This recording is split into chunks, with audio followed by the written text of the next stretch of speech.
Today, after 37 years in senior administration, 25 of those as a CEO, I have 4 pieces of career advice to share with you.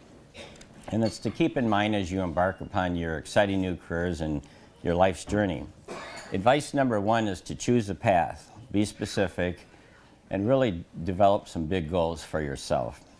There's no other way really to achieve great things unless you really have a clear direction for your career.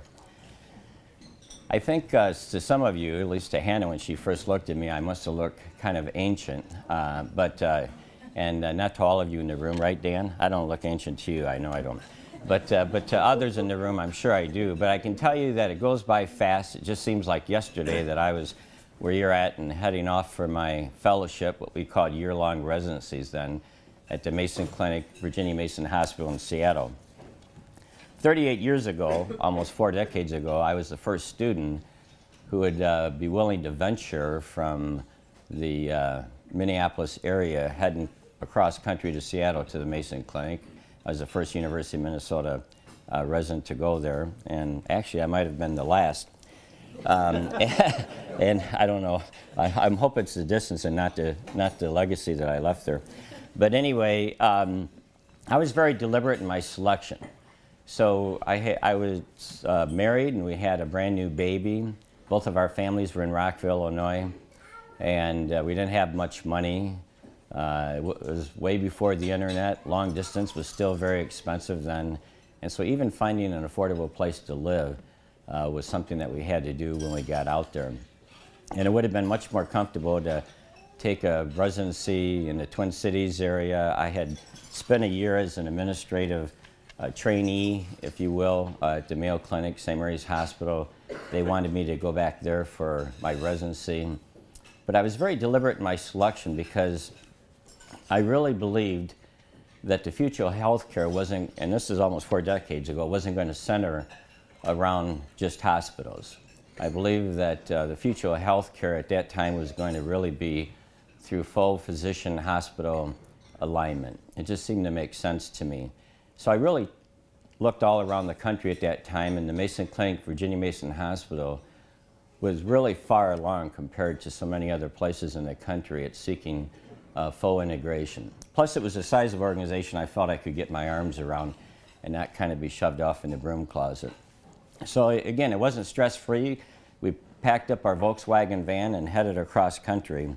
But I would have to say that when I look back, I'm really glad that I did that because it did set me off on the path for the vision that I had set for myself, which is wanting to go in an area of healthcare that really brought hospitals and physicians in much closer alignment. You know, I think that when I look at accountable care today and where it's evolved almost 4 decades later, I'm certainly glad that I did get that initial start in my career on integration.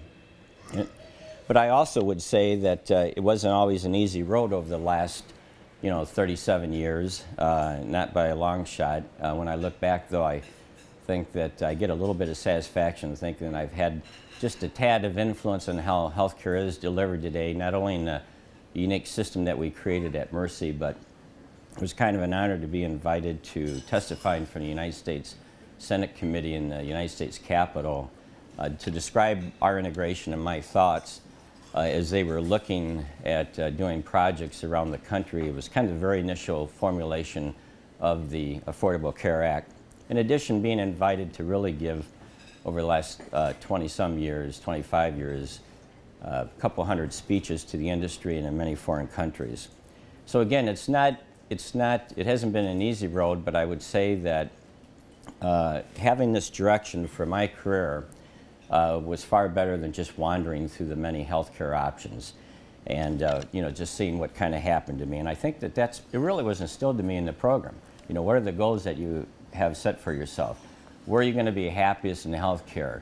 And I think that it's wise to decide. I mean, do you like managed care? Do you want to be in a physician-hospital organization? Do you want to be in the finance area, the operations area? I'm sure that you've had discussions like that. But it makes a big difference if you know where you're headed.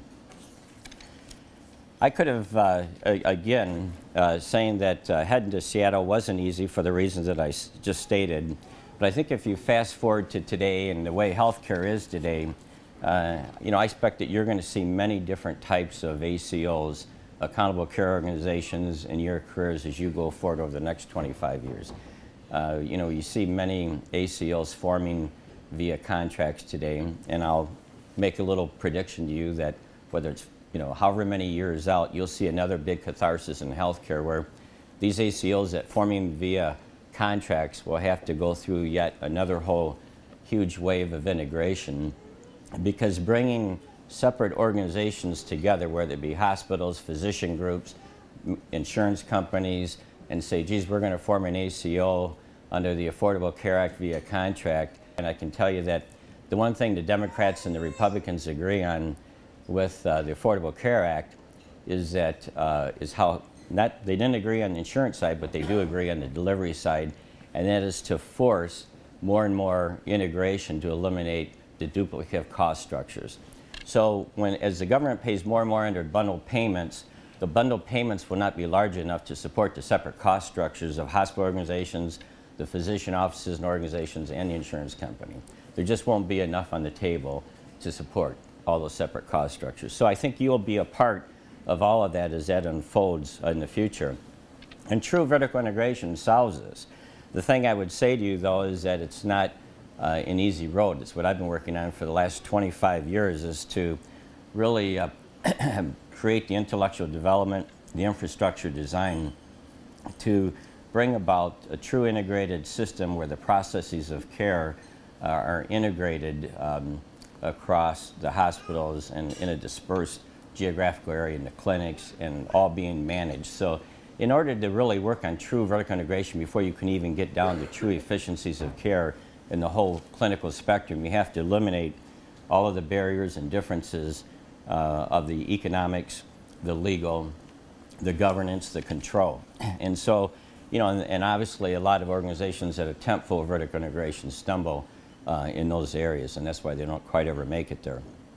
But building an integrated system as we have at Mercy, we've got a 25-year head start, and after the years of bringing together hundreds of multi-specialty physicians and 69 facilities in 2 states, with several, 3 hospitals and a large wholly owned and operated managed care company with many products to appeal to the needs of the different markets. Being at this point, I can tell you we're now able to really make strides in what it's all about, and being able to bring about tremendous common processes of care and really produce better care and at lower prices.